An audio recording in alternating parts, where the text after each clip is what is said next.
Hello guys, welcome to Indian Society. I'm Manoj Prince and I'm joined by Manoj. and we are here to talk about Titan season 3, guys. Like, it's unbelievable. You would have told me we are doing this like 2 days back, I would disagree to you. Shocking But turnaround. what to do, man? Season 3 has been so good, and if you haven't checked out the first episode reaction, do check it out. I'll link it on top. As well as I was on Akasan's channel talking about the first episodes. We did a spoiler discussion, so do check it out. I'll link it in the description. And here we are talking about Titans, dude. That ending of season episode 3, dude. Oh my god. I wish we reacted to it, but Dude, yes, everything came out together and it became very hard to schedule something. But it was a great turnaround. I thought I loved that emphasis on detective skills of Dick Grayson, and I like that whole vibe of how they dealt with, like, they knew that, okay, who Jason Todd is, Red Hood, right? There's no doubt. Like, even most people who are not really into the comics know that. And I think the way they were like, okay, that's not going to be the mystery. They're going to turn it around, and the way they used, I think, the Scarecrow character as well, and the way they use the entire Titans roster, like whatever they have right now, that was really creative. Like, from even Superboy, from being in the computer, like that was a very different role for Superboy. I never thought of that before. And then, like, having Superboy Garfield there, and then focusing on Hawk and Dow, turning maybe two of the maybe a little uninteresting characters to maybe probably one of the most exciting moments of the show, like where Hank was there with the heartbeat monitor and all that bomb setup. I thought that was done so well. Like, Jason Todd, for me, he felt like that villain who they kind of developed in the first 2 seasons, because he was there with the Titans. So he has this personal connection to them, although his motivations are still unexplored. But it felt really cool of how he's messing up with the Titans' head. And in many ways, Dick Grayson, with what he went through, he's the one guy with a sane head who knows what's going on and how to deal with it. So, great 3 episodes, man. It was wonderfully done. I'm really excited to it. We'll definitely be reacting to the full season, I think, now. Like, okay, that has to be given. Like, okay, I think he said it. He said it. And I think we can do it because Superman loses ending. And we have ample of time to do that. And, if after the first 3 episodes there was a break, like not a break, but maybe 1 episode. I think the first episode was good enough the way it ended with Batman leaving and all. True, they could have done weekly, but maybe they had to, because of the nightmare the season 2 was. They needed to put the 3 episodes out. And again, as you said, right, the Red Hood thing, I was wondering, will they stretch it out a lot because it's too obvious. Now only issue is that, like, within a day he became Red Hood and did all of this planning. See, I think I said someone is behind all of this. Yeah, I told you, right? Like, I think the murders which happened before, that's somehow connected to Red Hood, I think. I know, as a joke I said that he is the one who did it, even though that's not possible. But I think there is definitely some connection. See, this is what we are talking. We're like, what is that mystery? Yeah. I love this. I love the fact that it's like it's turned into like this crime thriller show. We're like, what happened? So and I'm so glad they didn't go they might still go the Lazarus Pit route, but at least for now there's a mystery of what he actually did. How did this all happen? So it's great. It's pretty good. This is, man, like, really, really excited. And I think it's not that okay, some things are really good. It's like drastically the episode are structured so well. The acting is so good. The writing is so good. The editing is so awesome. I think the editing was so, even the editing, the scenes didn't make sense one after the other. It was so bad before in season 2, and I think the season 3, man, the whole build up, I didn't expect. First of all, they gave each character some characteristics. I think previously I talked about Akasan also, that previously everyone was dark, moody, and gritty and everything, and now Hank is edgy, and Hank is now like a little fun, and I loved him, man. I loved him when they killed him. That's I cared for him by the end. And that whole scene was good. With that trigger thing, man, that whole that was done so well. That reminded me, and I'm not trying to make any comparisons, okay, but in Dark Knight, where Joker had given the trigger to the 2 boats, that scene, it reminded me a little bit of that, where you're like, I didn't think of that, expecting them to do one thing, you're expecting them to do but in this, Jason Todd was right. What if in Dark Knight, if they really did it, what if it was a trigger for their own boat? Yeah, that is the case, right? No, that's not the thing is that they are the prisoners. They are the prisoners, and you had the remote. Should they should kill them? Why should you die for them? That's So I think right. that was the thing they're playing. But just imagine, what if the whole point was that if they blow it up, they're blowing themselves up. And Joker is making a point with that. Like that's a theory. I think there are theories about that. I don't remember where, because that's why I first said that wasn't there like a theory like that. Like, it's actually a key to their own boat. But whatever it is, I thought that was done so well. Like, dude, it's like that. Those scenes were so tense. Biggest comeback after Arrow.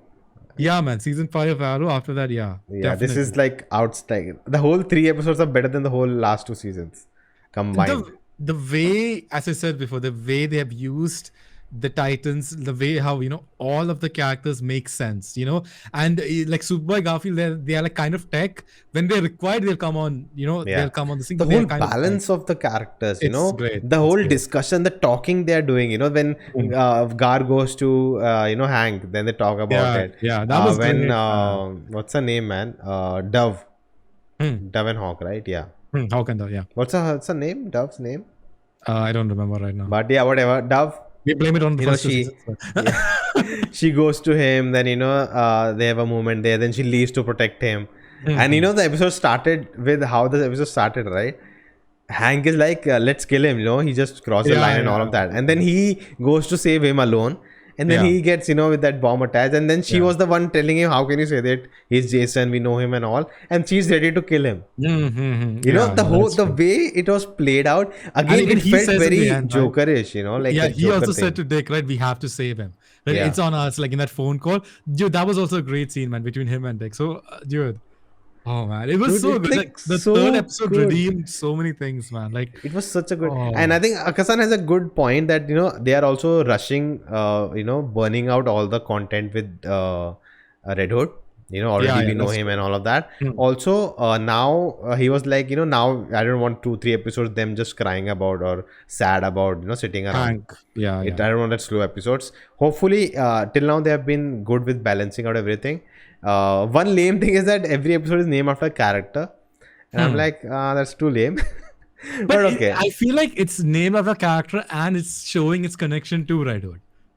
Like for me, that's how they're going. Like because first episode is Barbara Gordon. Second episode is. So Barbara Gordon also, in a way, it was her impact of Jason Todd's death and her dialogues to Bruce that made Bruce go and kill Joker. Yeah. So I feel like that's been like. I think if Batman didn't go away, Red Hood would have come out. That's. Yeah, probably, I think that's a big deal. Batman left and Red Hood came out. True. Like Red Hood is like that hero who takes over. He's like, I can protect Gotham better than Batman did. Like, I can put. But that's not, I think, I get the feel from this because this is like, dude, now there's no redeeming. He killed Hank. But that's the thing though. He's taking over the underworld and he's trying to control them. Like, I think that's kind of where it's going to build. He's going to be playing mind games with them also. So, I am like, dude, that's true what you said. There's no redeeming him. And like, it's a little off-putting seeing Red Hood like a kid. Like he still looks like a kid, like when he's off the mask and everything, but the actor is doing his best to like portray that role because obviously it's rushed, right? I mean, maybe he should have been a slightly bit more older when he's doing all this, but still, like, dude, he is irredeemable now. So that's one thing. Right now, the motivation for him is not explored that much. I really hope, because for me, that would be the final like key to making the season amazing. That that Red Hood motivation has to be solid. If that is like some piss poor thing that they do, like they did with Deathstroke, it's going to fall apart very quickly. So I hope they nail that. And I just forgot to say this. Oh man, I'm like brimming with things like that. The whole chess thing, I love that. Like the whole thing with chess moves. I've been literally someone who's like got into chess in the pandemic.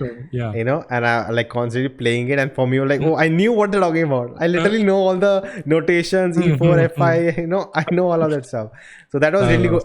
Again, the way they use Gar and the whole balancing, and that it felt like a team now, then working together. Okay, Dick Grayson is doing something else. He's calling, okay, you do this. It's so perfectly, and you have an OP character, right? And you're using him well also. And I love, man, Crypto, man, just sitting with him. What I thought in the beginning? I thought Crypto also died. Like, how can he die? How can he get 2 of them? And then Crypto walks and like, oh, thank God. Well, like, it was so sad. Him just looking down and, just he couldn't do anything. Like, Superboy, man, when he like rushed out, I thought, oh, he's saved. Like I thought, oh, Hank is safe, but dude, then he just stood there and the explosion just came and he's just standing there and like in shock. It And reminded me of BBS, like I when love, Superman stands in the So I courtroom. think, And I loved, the fact that, there was no slow-mo moments when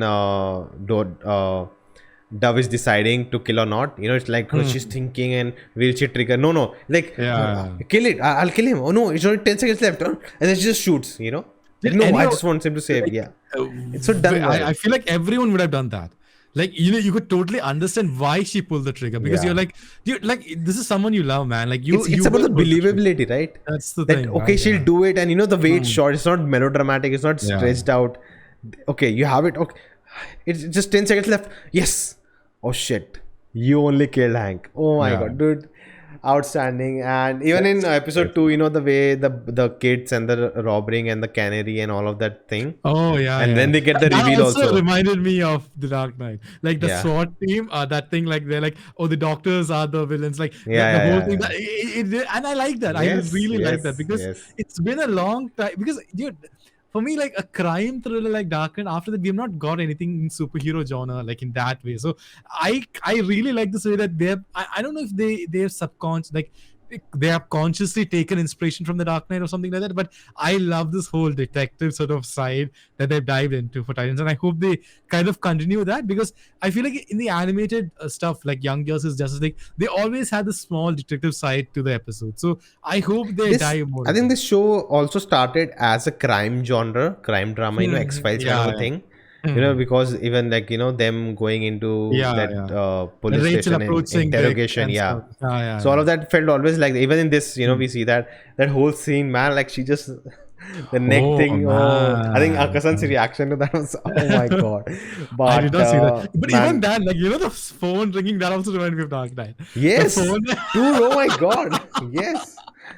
Man, it's just, I need to rewatch The Dark Knight now.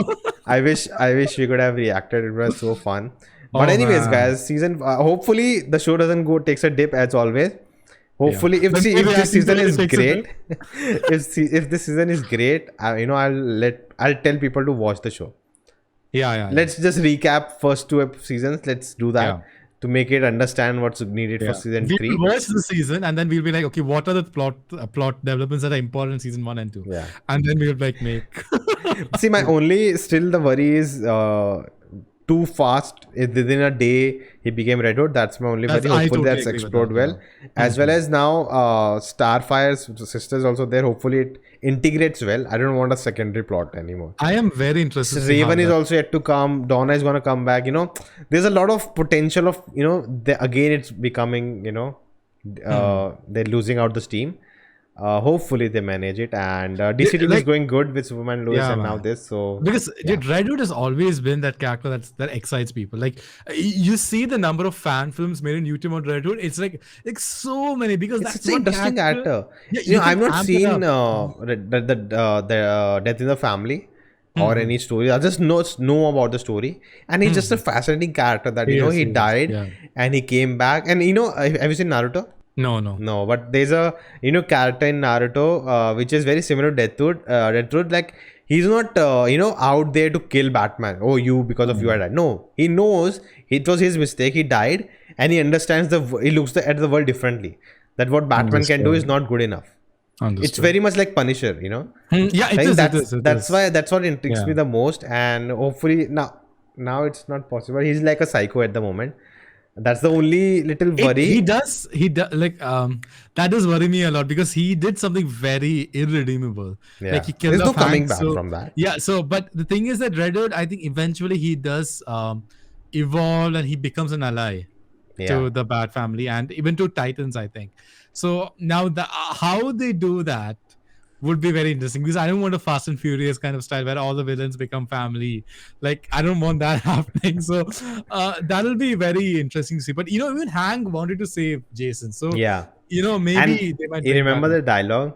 Barbara, tells him you will become like your father, and he's like, I'm not the one, carrying that crowbar and going after people who I lost, and now he has lost someone.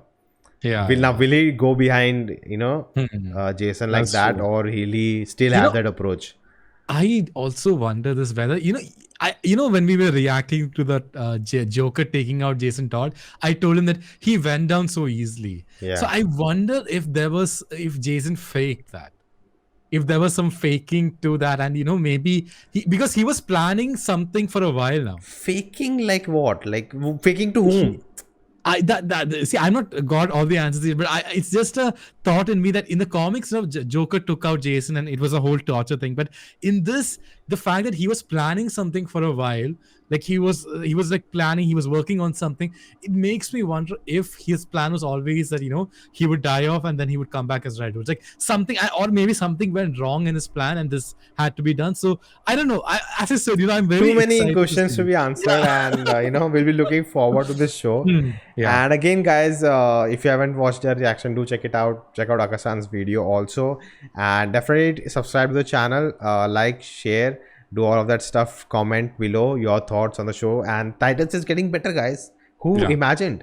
But it is. And again, thank you for watching, and we'll see you next time. Keep geeking out.